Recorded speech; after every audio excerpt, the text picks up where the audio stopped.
The Battle of the Little Bighorn remains one of the most studied and debated military engagements in American history.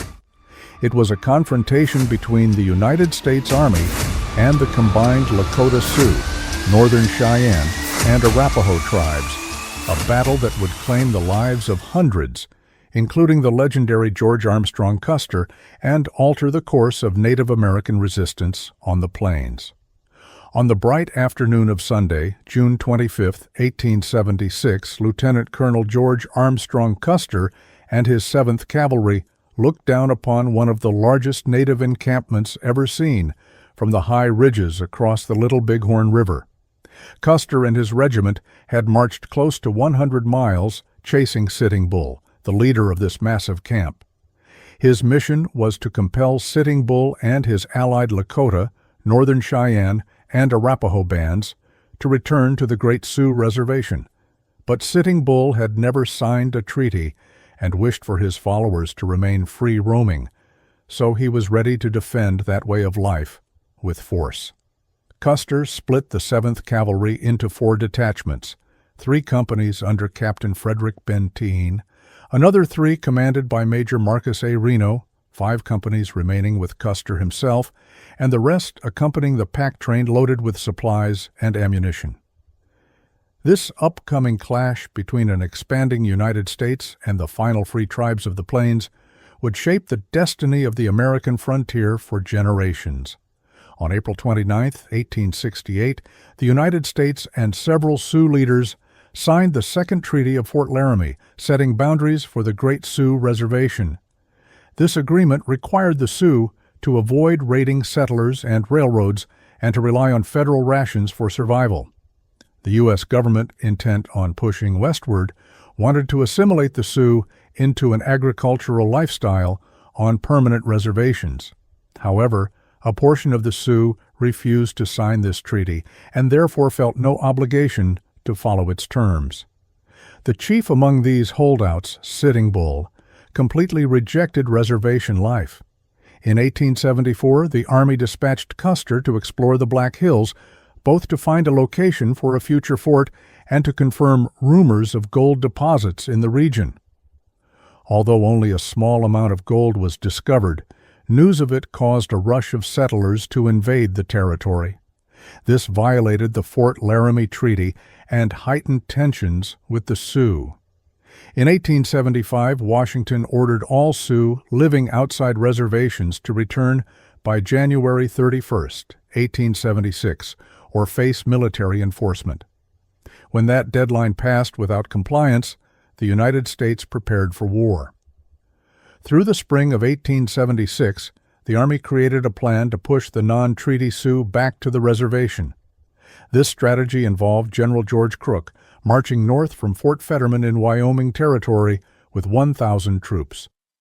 At the same time, Colonel John Gibbon was to advance east from Fort Ellis along the Yellowstone River with 450 men, while General Alfred Terry moved west from Fort Lincoln in Dakota Territory with 879 soldiers, mostly Custer's 7th Cavalry.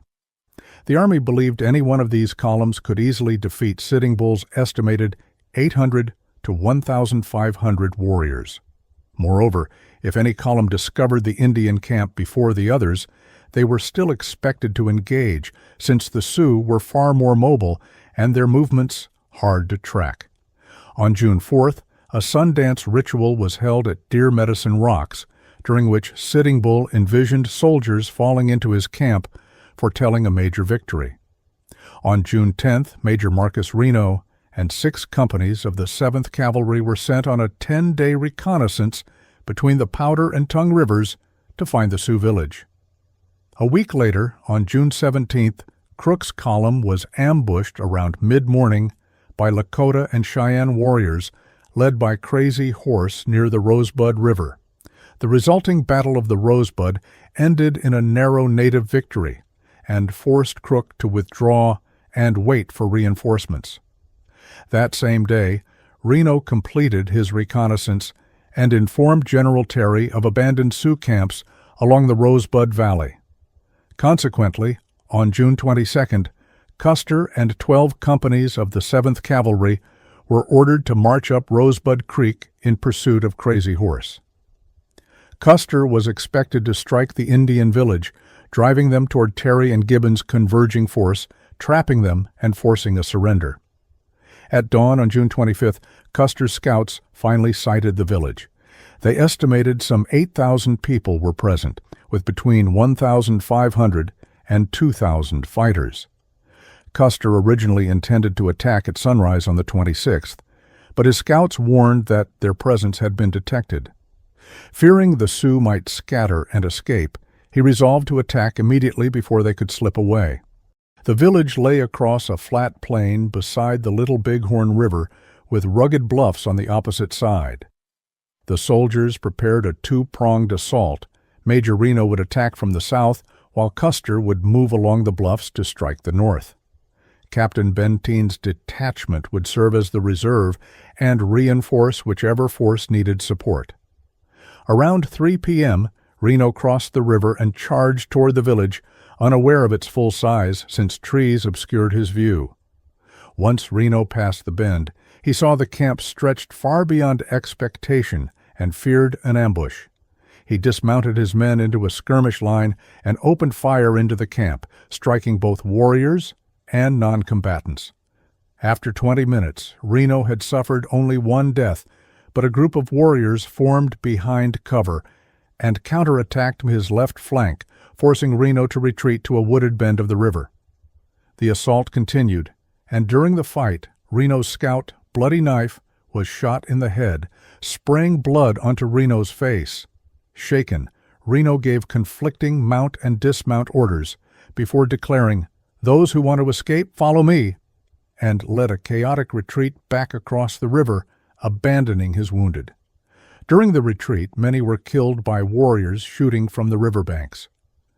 Reno and the survivors scrambled up the bluffs to a defensible position. Shortly after, Benteen arrived with his battalion and joined Reno's shaken men. Benteen had been scouting when he received Custer's urgent message. "Benteen, come on, big village, be quick, bring packs, P.S., bring packs." Unsure of its exact meaning, he assumed Custer was engaged in combat, but Reno refused to move until the pack train arrived. Because Reno was the senior officer present, he overruled Benteen, who wanted to push forward to help Custer. The warriors fighting Reno soon disengaged and moved downstream toward Custer. Soon after, Reno's men heard heavy gunfire from downstream, confirming Custer was in battle, though no one knew his exact location. Instead of strengthening the defense on the hill, Reno rode down to recover a fallen officer's body. While he was gone, Benteen organized a defensive perimeter.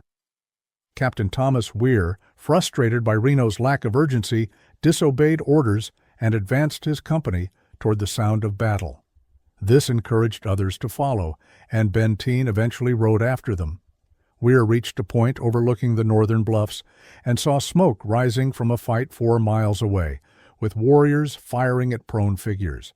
The soldiers believed Custer had been driven off, but the warriors soon returned from the north and engaged Weir and Benteen in skirmishes along the ridge.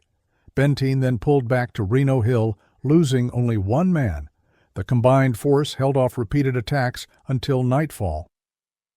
The next day, the warriors attacked from the south, but were repelled thanks to the soldiers' high ground advantage and their 300-strong force. After failing to take Reno Hill, the native camp broke and moved further down the valley, ending the battle for Reno and Benteen. What happened to Custer remains debated since much of the evidence is second-hand. During Reno's fight, Custer advanced along the northern bluffs. Seeing Reno initially holding his position, Custer pressed northward, hoping to capture non-combatants to use as leverage. Custer sent 3 companies under Captain Miles Keogh to hold a position at what is now called Loose Ridge to guide Benteen toward him. Custer and Captain George Yates then moved down Medicine Tail Coulee toward the river. Upon arrival, Custer found the nearby section of camp nearly empty except for a few warriors. Company L, under James Calhoun, fired across the river at the remaining defenders. Custer then chose not to cross, but rejoined Keogh's position and continued north, still seeking captives. Keogh remained on Calhoun Hill while Custer and Yates searched for a better ford. Meanwhile, warriors who had fought Reno crossed the river and advanced toward Keogh's position. Custer could see thousands of women and children fleeing the camp, far too many for him to capture with his small force. He moved toward Cemetery Ridge to wait for Benteen's arrival. Custer hoped that with reinforcements he could seize the non-combatants. However, as more warriors gathered in Calhoun Coulee, Keogh ordered Company C into the coulee to cover his right flank. This exposed them, and they were soon overwhelmed, losing more than half their men. Calhoun shifted his skirmish line west to help the survivors, but this left his southern flank open. Warriors quickly exploited this weakness, flanking and firing into the line, while others pushed from the west, collapsing the defense entirely. The soldiers could not reform their position. Company E on Cemetery Ridge was attacked by Cheyenne, who split their line in two. Keogh's remaining troops were now surrounded from three sides. Crazy Horse and other prominent leaders charged the position, throwing the soldiers into panic. The last survivors tried to retreat toward Battle Ridge, but were cut down along the way. Custer saw the disaster unfolding and withdrew to Last Stand Hill. He positioned his men in two firing lines. Keogh's few survivors never made it and were annihilated before reaching the hill. Custer and his remaining men were now surrounded. With little natural cover, Custer shot the horses to create barricades. He sent small groups of riders to disrupt warrior movements, but each was killed before returning. Completely isolated, Custer and his men braced for the end. They were gradually cut down by gunfire and arrows, and finally overrun by warriors with axes and clubs. By 5:50 p.m., the fight was finished. All 210 men with Custer were dead, and total U.S. losses for the battle numbered 268. The native force had suffered only around 50 fatalities, delivering a stunning defeat to the U.S. military. Reno's contingent did not know Custer's fate by the end of June 26th. On June 27th, Terry and Gibbon arrived and informed them of Custer's destruction. The news shocked the survivors, who had never imagined defeat was possible. Though Sitting Bull's victory stunned the nation, it would prove costly. Custer's death galvanized public support for war. Within a year, most warriors from Little Bighorn had surrendered and were forced onto reservations. Sitting Bull fled to Canada for several years before returning. Crazy Horse surrendered in May 1877 and was taken to the Pine Ridge Reservation. When rumors spread that Crazy Horse planned to escape, troops tried to arrest him. In the struggle, he was stabbed and died. Armed resistance continued until the Wounded Knee Massacre of 1890, which marked the end of the Plains Wars. Thank you for watching. Please like, subscribe, and share our video to reach better audience. Until next time, bye.